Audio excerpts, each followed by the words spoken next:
Hey guys, Vaul here. I've been playing Tyranny recently. It's a new game that's come out.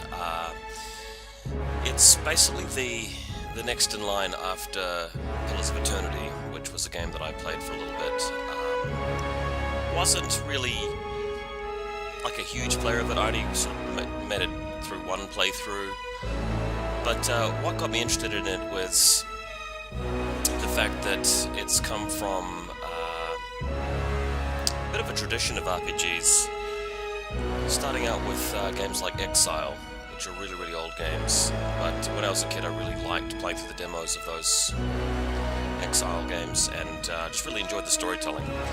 This is Tyranny, so it's an RPG based on the idea that there's this evil overlord called Kairos, and he's sort of dominating the entire nation, and you're part of his army, and effectively the bad guys have won, so you're role-playing as one of the villains, so to speak.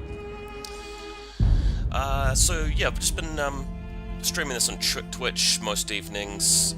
Hit the link in the video description if you want to come join me. Really be good to have you on board just to chat about some of the different game options and things. There are a lot of pathways in this game where you can decide who to side with and what to say, and that actually not only influences what happens in the story a little bit, but also sort of defines the gameplay experience a little bit as well, because if you side with a certain group of people and you say the right things that sort of buff them up, you actually get in-game bonuses based on that. So been pretty interesting. At this point that I'm at currently, I have played through maybe 5 or 6 hours worth of the game, maybe 7 hours worth of the game. Yeah, and it's been pretty fun so far. But most of all, just really enjoying having the stream up.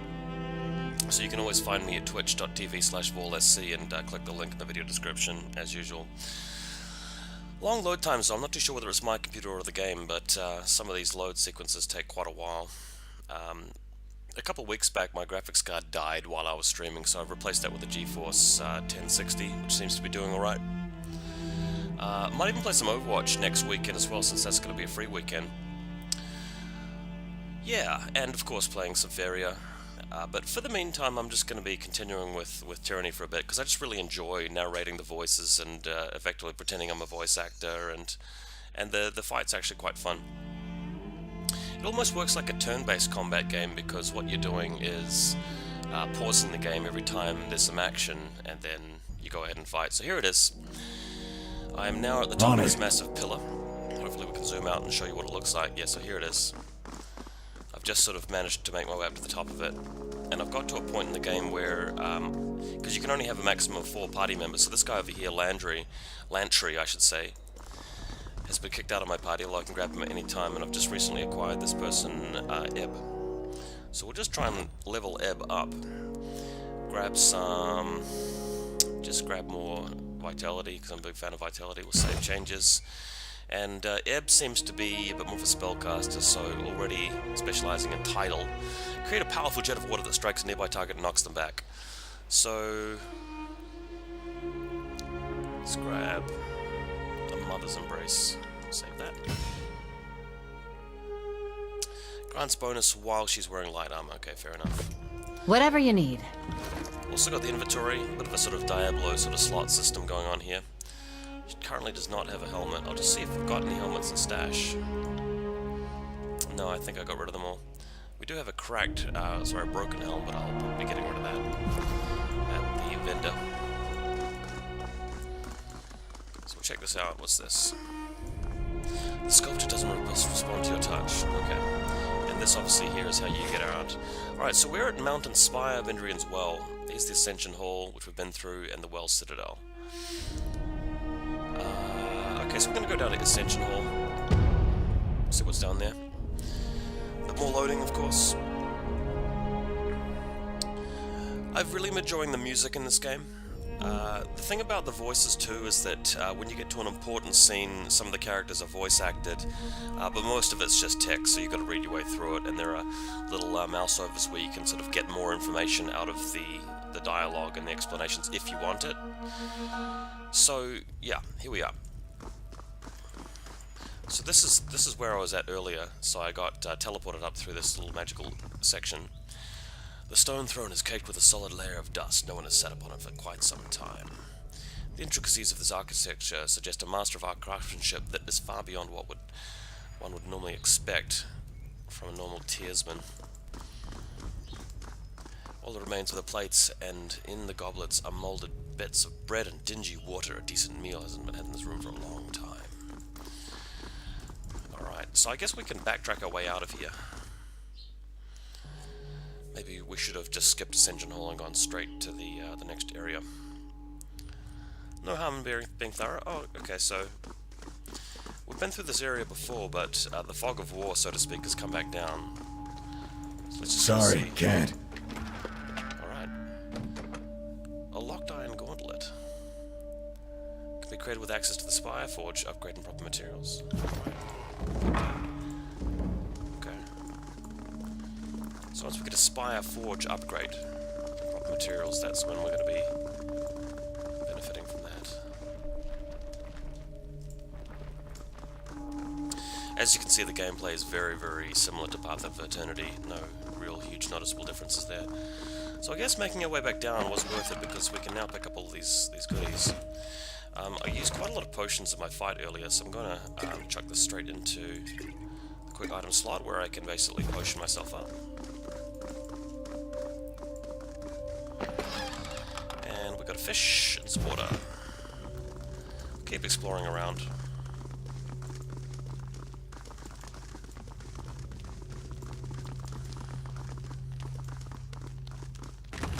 What's this? Potion of protection.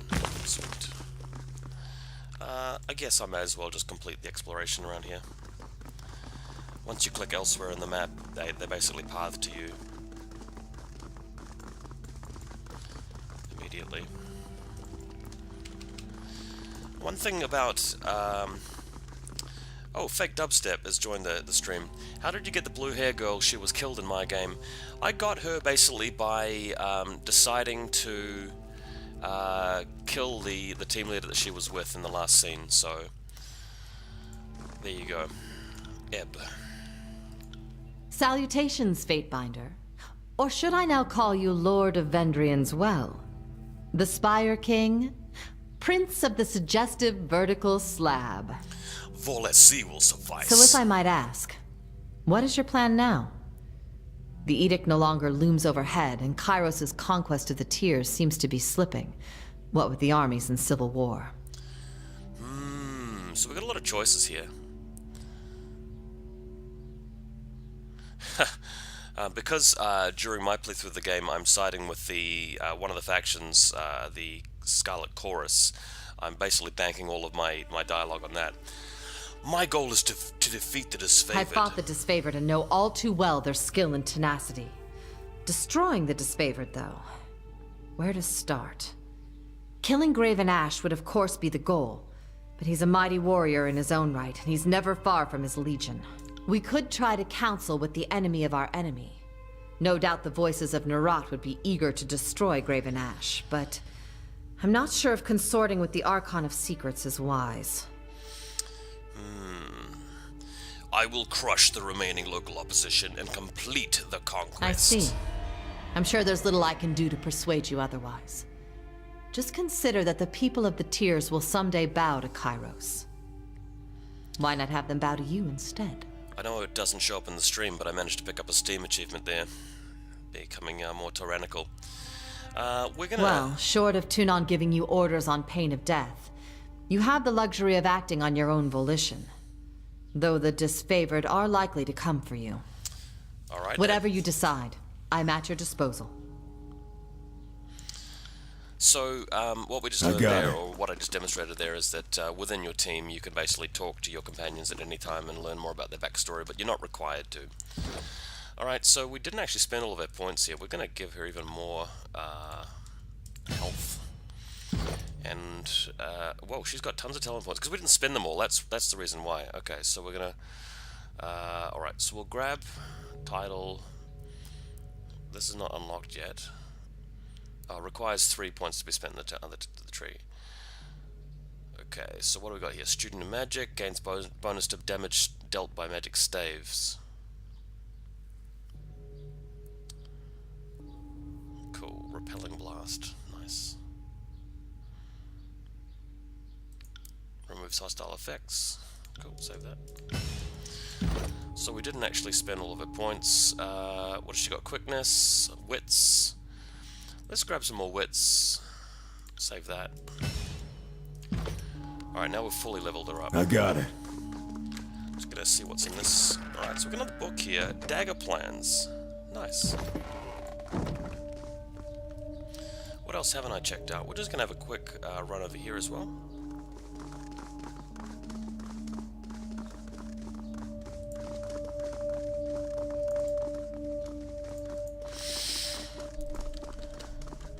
Spotted something. Oh, we spotted something. We also got a bonus to subterfuge there. So let's see what this is. Whetstone and let's heal a potion. Perfect. So I guess it was worth coming back down here.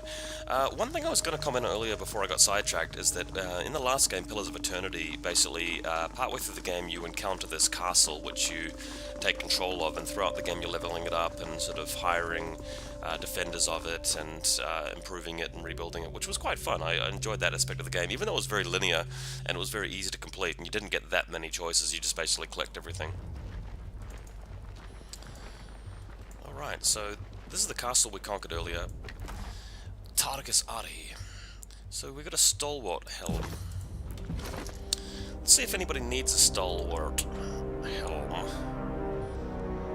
This is heavy armor. She gets bonuses while she's wearing light armor though, so do I use it? This guy's armor's locked.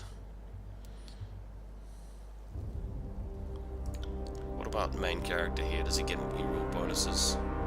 No, his armor that he's equipped at the moment is pretty good. We might just sell that. And what's this? A bronze mace. 17 to 23 crush damage. Jeez. Okay, I'm just going to see what she's using right now.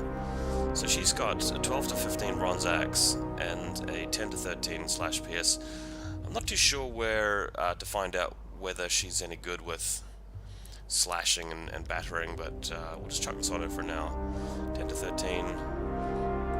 So if we can swap that around, it's quite a lot of damage. So we can't head out through here. Just gonna continue running around, exploring the castle.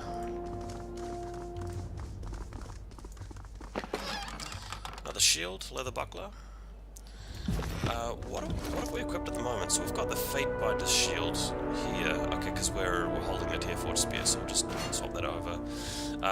Just like Diablo 2, for example, you've got the two different weapon options, so you can change the loadout. So let's just zoom in on him. Click this guy. Weapon set. So he's holding the spear. He's also a javelin user as well. So there it is. There you go.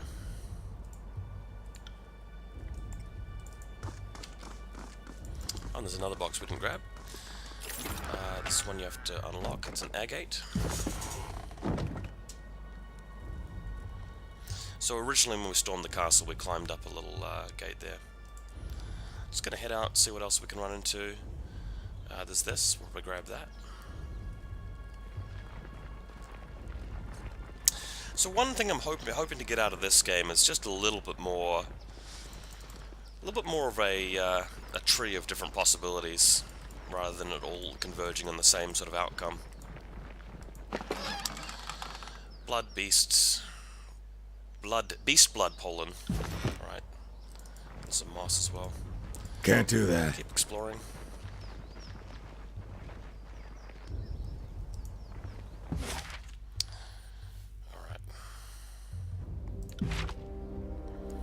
Alright, so we've got a larger map here, which I can't get over here yet.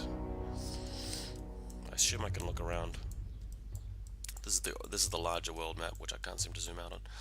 Oh, so Bastard City, so I can actually travel there. And I can travel to Sunset Spire as well, that's cool. Just gonna keep running around though. Just because I want to loot everything. In Pillars of Eternity, I ended up just making so much money because I didn't really use many of my items, I just sold everything. Sundered Bronze Sword. Again, let's just compare that. This guy has a couple of different weapons he can use. He's using the Iron Greatsword at the moment. Sunder Bronze Sword is actually fairly low damage though, so we'll sell it later.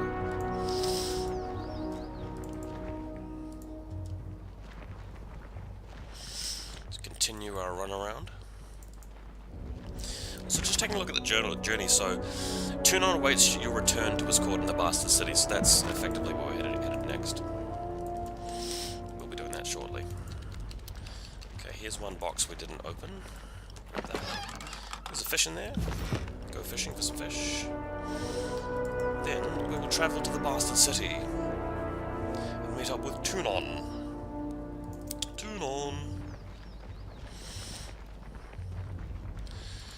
So reputations in this game, Scarlet Chorus, I've actually gone past 4 favor already, and I've gained access to Merciless, more hit precision on targets below 35% health, and if I continue to get more favor, I can immobilize and terrify enemies within a cone of damage. Disfavored though are really angry at me, Vendrian Guard also extremely angry at me. Wow. Ebb fears me greatly, Verse, very loyal, Barik, a little bit of fear and loyalty. Lantry, I left him behind. Tunon, Graven Ash. So Graven Ash really hates me. Voices Narat really likes me because Voices Narat is the Scarlet Chorus character. He's the leader, so that's why I've been going for that side. So Sunset Spire, I could head over there or go straight to the Bastard City. We'll head over to the Bastard City now. Tunon's Court. All right. Fake Dubstep says, by the way, if you're just running around looting, you can press plus on keyboard to enter fast mode. Nice. I'm gonna try that. When I tried that last time, I was only able to slow myself down and not speed myself up, so I'm gonna give it a go.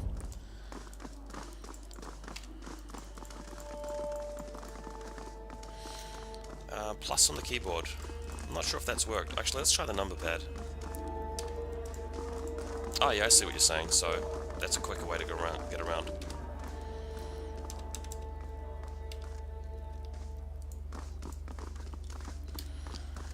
It's got some nobles.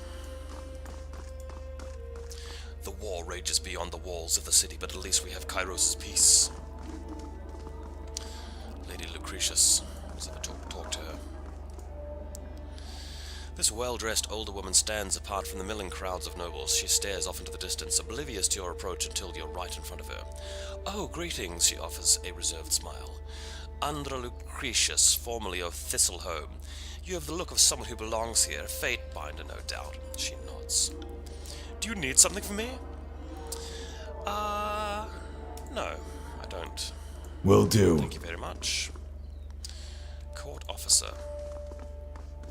The nobles are getting restless, keeping the peace is a real challenge. I never even saw an Archon before Tunon showed up. Are they all like him?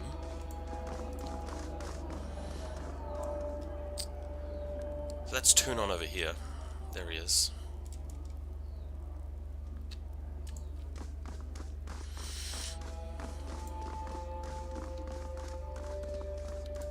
Oh, there's Mocking Blaze and Bitterquip and Blood Mulch. So these are the guys from the Scarlet Chorus who I've effectively sided with, and had a bit of a falling out with these guys that is favoured in the purple. We've got the Fatebinders over here, so we're going to talk to them in a minute.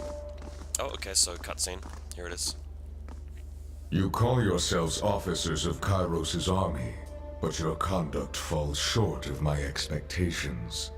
The court finds your accounts of Vendrian's well lacking, rife with misdirection and fallacy, fouled with baseless accusation. The shadows beneath Tunon's cloak darken and flare around him. Murmurs of unease erupt in the court. What's going on Sounds like the here? armies have been tripping over their feet to pass the blame to someone else. Careful it doesn't end up in your lap. Fatebinder, you arrived just in time. Gain some favor with The Tunon. representatives of the Vendrian's well siege have finished their testimony, and I cross-examine. Any closing statements, Lieutenant?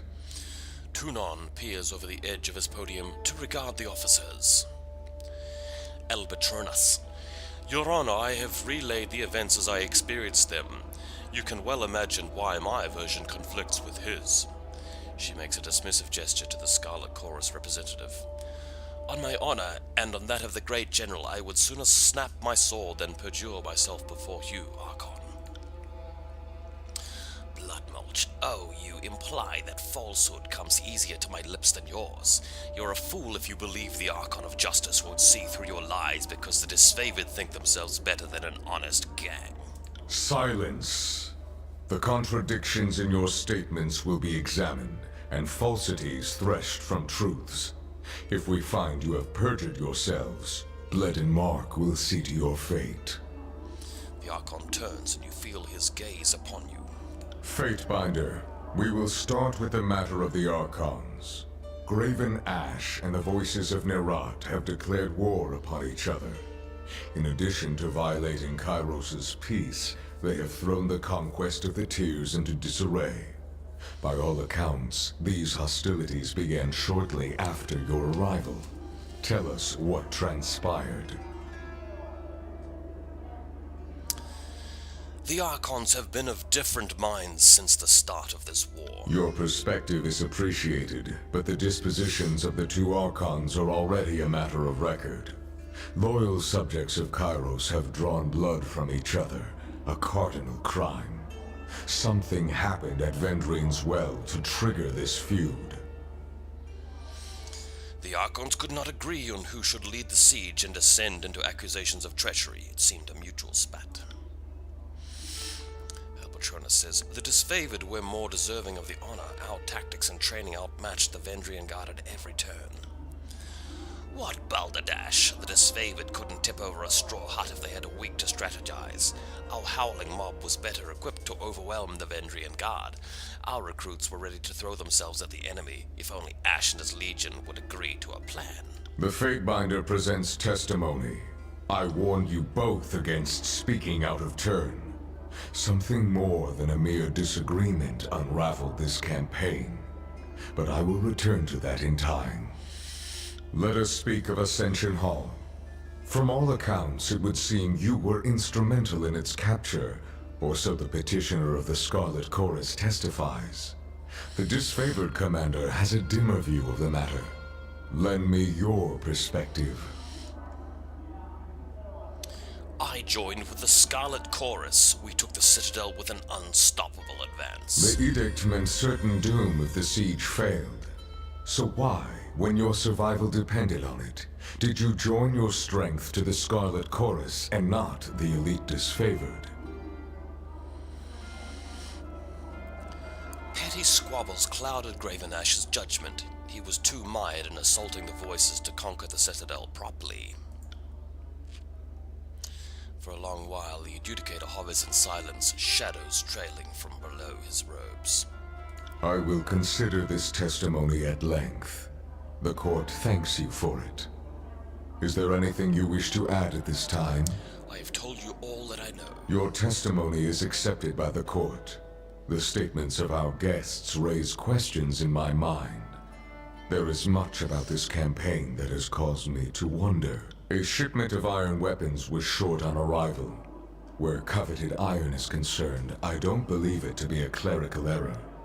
One of my agents recovered this seal in Echo Call. It belongs to a merchant collective. Lethian's Crossing is teeming with their kind. If you would root out treachery, I would advise starting there. Petitioners, leave us. I would have a private audience with the Fatebinder. Ascend and join me. You will find the way opened. Nice. Alright, so I am both streaming and recording right now. Just going to hit the stop button on recording, but I will continue the stream, so stick around. To those of you watching on YouTube later on, yeah, just follow me on Twitch and check it out. Come and join me and we'll have some fun playing Tyranny.